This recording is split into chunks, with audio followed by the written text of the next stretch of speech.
Hello and welcome to Unacademy. मैं शुभम सिसोदिया आप सबका बहुत स्वागत करता हूं।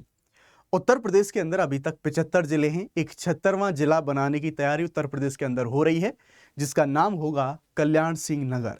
जी हां, हम बात करें उत्तर प्रदेश के 2 बार रहे मुख्यमंत्री श्री कल्याण सिंह जी, साथ ही साथ 2 राज्यों के राज्यपाल, और अपने क्षेत्र से अलीगढ़ यानी कि अतरौली जो उनका एरिया है, अपने क्षेत्र से 10 बार विधायक हमें देखने को मिलेंगे। अब उन्हीं के सम्मान में ये जो पूरा का पूरा एक जिला है, ये जिला बनाने की तैयारियां हैं। यहाँ पर कुछ जो प्रशासनिक जो तैयारियां हैं या फिर प्रशासनिक प्रक्रियाएं हैं, उनकी शुरुआत हमें यहाँ पर हुई है। क्यों देखने को मिलेगा ये सारा मामला, और कुछ लोगों के द्वारा इसको यहाँ पर जो सोशल मीडिया पर जो कैंपेन चलाया जा रहा है, कुछ लोग इसके पक्ष में हैं, कुछ लोग इसके आलोचना में कर रहे हैं कि भाई पॉलिटिकल फायदा यहाँ पर लेने की दलों के द्वारा कोशिश करी जा रही है। हाउएवर सभी का अपना अपना मत होता है, सभी का अपना पक्ष होता है। आप भी अपना मत रख सकते हैं कमेंट सेक्शन के अंदर, लेकिन मैं आपको बताऊंगा कि किस तरह से एक नए जिले का निर्माण होता है और ये जो नया जिला बनने वाला है किस क्षेत्र को काट के कौन सी तहसीलों के साथ मिला के किस एरिया में बनेगा, कौन सा जो एरिया बनेगा, और एक नए जिले को अगर बनाना है उसकी पूरी प्रक्रिया होती है। और सुप्रीम कोर्ट के कुछ या फिर हाई कोर्ट्स के जो कुछ ऑर्डर हैं, उन ऑर्डर्स को भी समझने की हम कोशिश करेंगे कि उन्होंने जिले बनाने के मामले में क्या चीज बोली है कि भाई आप राजनीति वाली जो चीजें हैं उनको, इनसे जिले बनाने वाली जो चीजें हैं उनसे दूर रखें। तो आइए इस पूरे मुद्दे को हम समझने की कोशिश करते हैं, शुरुआत करते हैं। हम देखेंगे यहाँ पर, तो जैसा मैंने बताया कि बहुत सारे न्यूज़ आर्टिकल्स आज दिन में पूरी साइड आप ये पूरी की पूरी सारी न्यूज़ हैं, वही न्यूज़ यहाँ पर आप जो फ्लोट कर रही हैं। इनमें से जो 76वां जिला है वो बनाने की बात करी जा रही है। श्री कल्याण सिंह जो नगर होगा वो यहाँ पर बनेगा। अब देखो संभावना है, क्योंकि अभी प्रशासनिक प्रक्रिया है वो प्रक्रिया शुरू हुई है। अभी हम देखेंगे जैसे 2 जिलों के बारे में मैंने बताया आपको, एक तो अलीगढ़ और एक बुलंदशहर। इनकी 3 तहसीलों को जोड़ के या फिर उनको वहां से काट के एक नया जिला बनाने की बात करी गई है उसी क्षेत्र में। और जो हम यहाँ पर जो उनका पूरा अपना जो क्षेत्र है कल्याण सिंह जी वाला जो अतरौली है, वो इसका केंद्र यहाँ पर हो सकता है। अभी जो संभावनाएं व्यक्त की गई है कि कौन सा एरिया कहाँ क्या बनेगा उसको देखें, तो नाम हो सकता है इस नए जिले का कल्याण सिंह नगर। अब नामकरण का आधार क्या होगा, तो जैसा मैंने बताया हमारे जो फॉर्मर सीएम रहे हैं स्वर्गीय कल्याण सिंह जी, उनकी जन्मभूमि और उनका योगदान, क्योंकि उनके बेटे के द्वारा जो डिमांड है वो काफी डिमांड करी गई थी, सीएम साहब को एक पत्र लिखा गया था, उनके बारे में भी मैं आपको यहाँ पे बताऊंगा। जो क्षेत्रीय सीमा है तो हम देखेंगे अलीगढ़ की जो अतरौली तहसील है और गंगीरी जो तहसील है, 2 तहसील ये हो गई, ठीक है, अतरौली और गंगीरी। और बुलंदशहर की डिबाई जो तहसील है, इन तीनों तहसीलों में से इस रीजन को निकाल के जो एक नया जिला है वो यहां पे बनाया जाएगा। मुख्य विशेषता क्या है, तो सीधी सी बात है, कृषि प्रधान एरिया है, दिल्ली एनसीआर के पास में है, तो यस विकास की उच्च संभावना मिलेंगी। क्यों? क्योंकि यहां पर इनके बेटे के द्वारा जो लेटर लिखा गया था सीएम को, यहां पर यह बोला गया कि भाई हमारे जो पिताजी थे उन्होंने पूरे जो प्रदेश है उस प्रदेश में डेवलपमेंट बहुत अच्छा किया था, लेकिन अब जैसे सभी महान लोगों के सम्मान में जो कुछ ना कुछ वहां पर बनाए जाते हैं, जिनके जिलों के नाम रखे जाते हैं, तो उनके नाम में भी होना चाहिए, सो दैट यहाँ के जो डेवलपमेंट है और साथ ही साथ इस अतरौली क्षेत्र को एक पहचान यहाँ पर मिल सके। प्रमुख जो केंद्र होगा मडौली गांव, यानी कि जो उनकी जन्मभूमि रही है, ये सारा रीजन। अब जैसा सारी चीजों शुरुआत कहां से होती है इनके बारे में आपको बताऊं, तो ये दरअसल इनके बेटे हैं जिनका नाम है राजवीर सिंह। इनको राजू भैया के नाम से भी जानते हैं। इन्होंने जो उत्तर प्रदेश के सीएम हैं श्री योगी आदित्यनाथ जी, उनको एक बड़ा काफी पत्र लिखा था, और उस पत्र में उनके द्वारा डिमांड करी गई थी, जैसा भी मैंने आपको बताया, उन्होंने ये डिमांड करी थी कि साहब जो हमारे पिताश्री हैं उन्होंने पूरे प्रदेश में काफी विकासात्मक काम किए थे, और अब उनके नाम पर उनके सम्मान में एक जो जिला है वो जिला बनाया जाना चाहिए, जिससे कि हमारे पूरे क्षेत्र को एक यहाँ पर पहचान है वो पहचान मिल सके। और इसी अभी प्रोसेस को यहाँ पर बढ़ाते हुए जो प्रशासन ने आगे के जो प्रोसीजर है, आगे के प्रोसीजरों को यहाँ पर आगे बढ़ाया है। जैसे अभी हम देखें तो जो राजस्व परिषद है, राजस्व परिषद ने अलीगढ़ और बुलंदशहर, क्योंकि यहीं पर यहाँ की जो तीनों तहसील हैं उनको काट के ही बनाया जाना है, तो वहाँ के डिस्ट्रिक्ट मजिस्ट्रेट से कुछ रिपोर्ट्स मांगी हैं, और इन रिपोर्ट में उनको दरअसल किन किन चीज़ों पर विचार करना होता है, तो वहाँ की पॉपुलेशन, एरिया, भौगोलिक स्थिति कैसी है, प्रशासनिक सुगमता होगी कि नहीं, विकास क्षमता कैसी होगी, इन सभी चीज़ों पर रिपोर्ट मांगी। और ऐसा बताया जा रहा है कि 1-2 दिन में लखनऊ से रिपोर्ट इन सभी जिलों तक यहाँ पर पहुंच भी जाएगी।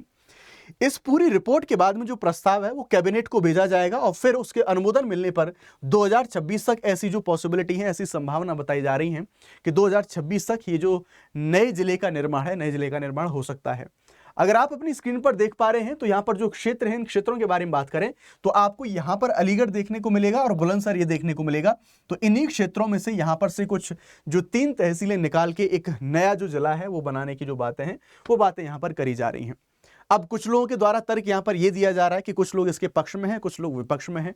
कुछ लोग कह रहे हैं कि इसके लाभ होंगे, जैसे प्रशासनिक पहुंच, जनता की पहुंच प्रशासन तक होगी, क्योंकि उत्तर प्रदेश के विभाजन की अलग अलग कई बार राज्यों की, जिलों की ऐसी डिमांड्स, बहुत सारी डिमांड हमें देखने को मिलती आई हैं। शासन में सुधार होगा, रोजगार के अवसर बनेंगे, बुनियादी ढांचे में अच्छा बेहतरी होगी, क्षेत्रीय पहचान बढ़ेगी और गौरव में वृद्धि होगी, क्योंकि जो कल्याण सिंह जी के नाम के ऊपर मैंने आपको बताया। साथ ही साथ जो एग्रीकल्चर प्रोडक्ट है उनके लिए मार्केट बढ़ेगा, और साथ ही साथ फिर इस पूरे क्षेत्र में जब पहचान बढ़ेगी तो जब पूरा का पूरा जो एक निवेश है वो निवेश भी इस क्षेत्र को यहां पर मिल रहा होगा।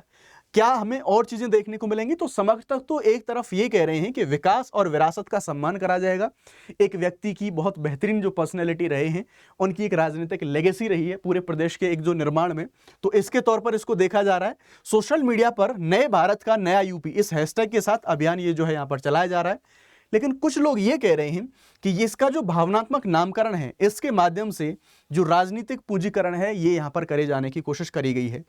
मेन चुनौती यहां पर यह रहेगी कि प्रशासनिक ढांचा, बजट आवंटन और साथ ही साथ संसाधनों का संतुलन ये बनाए रखना, ये काफी जो बड़े चैलेंजेस हैं वो बड़े चैलेंज हमें देखने को मिलेंगे ना। अब बात करते हैं, अगर हमें कोई भी राज्य के अंदर नया अगर हमें जिला बनाना है तो उससे रिलेटेड प्रोसेस क्या होते हैं। ये पूरा का पूरा मामला राज्यों के अंडर में आता है और राज्य ही इस सभी मामलों से यहां पर डील करते हैं। तो सबसे पहले तो जो लोकल डिमांड है वो उठती है या फिर राजनीतिक डिमांड आती है।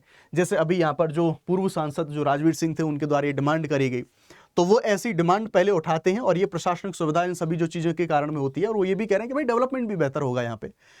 सबसे पहले जो राजस्व परिषद है वो जांच करती है शुरुआत में, और वो जांच के लिए ये जो जिलों से रिपोर्ट मांगी जाती है, यानी कि अभी जो कल्याण सिंह नगर है उसके बारे में अभी जो रिपोर्ट यहाँ पर भेजी गई है, यानी कि जो राज्यों से रिपोर्ट मांगी, जो हमारे जिले हैं उन जिलों से रिपोर्ट मांगी गई है राज्य की जो हमारी राजस्व परिषद है उसके द्वारा। इसमें इन सभी मामलों पर जो है विचार विमर्श होगा, ये सारी चीज़ों पर डिस्कशंस होंगे, पूरी डिटेल में सारी चीज़ें देखी जाएंगी। जब ये रिपोर्ट बन जाएगी पूरी, तो डिस्ट्रिक्ट मजिस्ट्रेट और जो कमिश्नर हैं वो रिपोर्ट लगाएंगे अपनी, वो राजस्व मंडल को अपनी जो डिटेल्ड रिपोर्ट है वो डिटेल्ड रिपोर्ट बना के यहाँ पर भेजी जाएगी उनके द्वारा। फिर ये जो पूरा का पूरा प्रस्ताव है, यहाँ पर एक नया प्रस्ताव बनेगा इस पूरी डिटेल रिपोर्ट के बेसिस पर, जिसमें नई सीमाएं निर्धारित होंगी कि कौन कौन से जो तहसीलें हैं, कहाँ कहाँ तक जो जिला है वो बनेगा।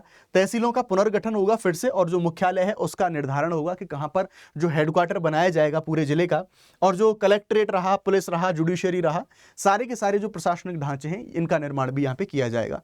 और फाइनली अंत में जो कैबिनेट की मंजूरी है वो मंजूरी यहाँ पर दी जाएगी, स्टेट कैबिनेट के द्वारा वो मंजूरी के लिए भेजा जाता है, और जैसे ही मंजूरी मिल जाएगी फिर इसको गेजेट नोटिफिकेशन के लिए यहाँ पर भेजा जाएगा, और एक नया जो हमारा जिला है वो श्री कल्याण सिंह नगर वो यहाँ पर बनके तैयार हो जाएगा। ठीक है, देन हम देखेंगे जो गजट नोटिफिकेशन है, एक हमें ये भी देखने को मिलेगा कि नए राज्य के राज्यपत्र में इसको जो गजट है उसमें इसको यहाँ पर प्रकाशित करा जाएगा कि कब से अस्तित्व में आता है, और फिर ये जो ऑपरेशनल है वो यहाँ पे हो जाएगा कि सारे के सारे जो ऑफिसेज हैं वो बन जाएंगे, सारी सीमाएं हैं उनका पुनर्गठन हो जाएगा, और बजट और इंफ्रा जैसी सारी चीज़ें वो हमें यहाँ पर देखने को मिल जाएंगी, सो दैट एक जिले को चलाने के लिए जो सारी चीज़ें इंपॉर्टेंट होती हैं। अब हम थोड़ा सा बात करते हैं कि जो अलग अलग हमारे कुछ कोर्ट्स हैं उन्होंने इन नए जिलों के बनाने के संबंध में कुछ जो डिसीजंस हैं वो डिसीजंस भी पहले यहाँ पर दिए हैं। जैसे 2002 का एक हम state of Punjab versus Tehal Singh जो केस है सुप्रीम कोर्ट का, उसके बारे में देखेंगे। उन्होंने कहा कि यहाँ पर राज्यों के पास पूरा अधिकार है कि वो अपनी जो सुविधा है उसके अनुसार जिले रहे, तहसील रहे, उपखंड रहे, उनकी सीमाएं वो किसी प्रकार से बदल सकते हैं। ये कार्यपालिका शक्ति के अंतर्गत आता है, ना कि आर्टिकल 3 में। आर्टिकल 3 में तो हम जो राज्य हैं उन राज्यों का बदलाव देखते हैं, राज्यों को काटना छांटना, लेकिन यहाँ पर जिलों को काटने छांटने की, नए बनाने की बात, पुनर्निर्धारण की बात करी जा रही है। इसी प्रकार से एक इलाहाबाद हाईकोर्ट का डिसीजन आता है स्टेट ऑफ यूपी वर्सेस प्रधान सिंह क्षेत्र समिति। यहां पर हाईकोर्ट ने यह कहा कि नए प्रशासनिक इकाई जैसे जिला, मंडल, ये सब बनाने का अधिकार है, लेकिन ये जो डिसीजन है ये मनमाना या फिर राजनीतिक उद्देश्य से नहीं होना चाहिए, बल्कि प्रशासनिक दक्षता है उससे इंस्पायर्ड होना चाहिए। उसी प्रकार से Brajnandan Sharma versus state of Bihar, Patna high court का डिसीजन था, और इसमें यहां पर यह बोला गया कि जो जिला निर्माण है इसका उद्देश्य प्रशासनिक सुविधा और सुशासन होना चाहिए, न कि मात्र राजनीतिक नामकरण एक तरह से होना चाहिए। तो ये एक जो पूरी न्यूज़ थी, इस पूरे मामले को हमने यहाँ पर समझने की कोशिश करी, क्या पूरी की पूरी प्रोसेस होती है। अब एक इंपॉर्टेंट सूचना के बारे में बात कर लेते हैं। अनअकैडमी के जो प्लस कोर्सेज हैं, आप उनको लेना चाहते हैं तो अपनी पूरी यूपीएससी की तैयारी को आप लोग 19999 में कर सकते हैं। साथ ही आपको जो मेंस का फ्री बैच आपको यहाँ पर मिलता है, ध्यान रखिएगा मैक्सिमम डिस्काउंट के लिए आप शुभ 50 जो कोड है उसका आप इस्तेमाल कर सकते हैं। लिंक डिस्क्रिप्शन में दिया गया है। जीएस सीसेट सारी चीजें आपको यहाँ पर मिल जाती हैं। आगाज, प्रारंभ, समिट, नींव, सारे के सारे बैचेज यहाँ पर लाइव हो चुके हैं। उसके अलावा एक अनअकैडमी का जो लैंग्वेज लर्निंग ऐप है, उसे आप प्ले स्टोर से डाउनलोड करके कोई भी ग्लोबल या फिर रीजनल लैंग्वेज है उनको भी आप यहाँ पर सीख सकते हैं। तो ये था पूरा का पूरा मुद्दा। Thank you very much. जय हिंद।